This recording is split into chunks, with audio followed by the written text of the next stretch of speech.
And I remember the first big deal that I did by myself, we were sweating bullets that we weren't going to get the thing raised. And it was through a miracle of, I'm not that religious, but someone was looking up above me that we had a crowdfunding, website involved, and they couldn't raise a dime. They were only going to raise about $1.5 million out of this $6 million raise.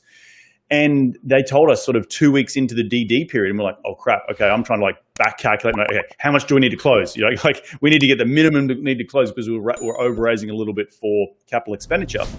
And out of a sheer coincidence, some guy called me and he was looking to place $1.5 million. We got to know each other very, very well. We only had accredited investors on this deal.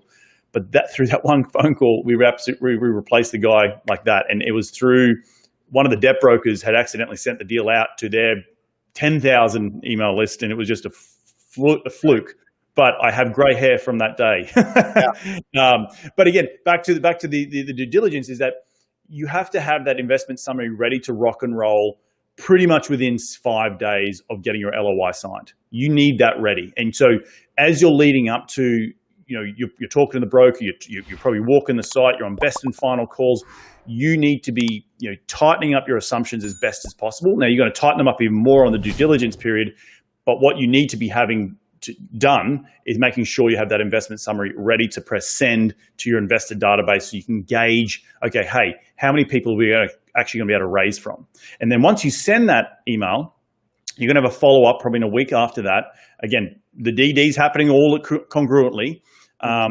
You're then going to have an investment webinar, and that's where people will dial in who are interested to learn more about the deal. And Andrew and myself jump on the call, and we typically have between 100 to 150 people on that call interested in wanting to invest.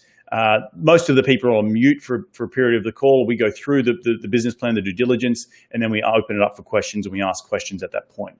And so that there is sort of 2 touches of when people get to see and feel the deal. And this is probably about 2 or 3 weeks before the end of the DD period. So again, nothing has gone hard or nothing's at risk, but we can then gauge very quickly, okay, how quickly we're going to be able to raise this capital. So again, I'm going to pause there, see if you've got any questions before we keep going.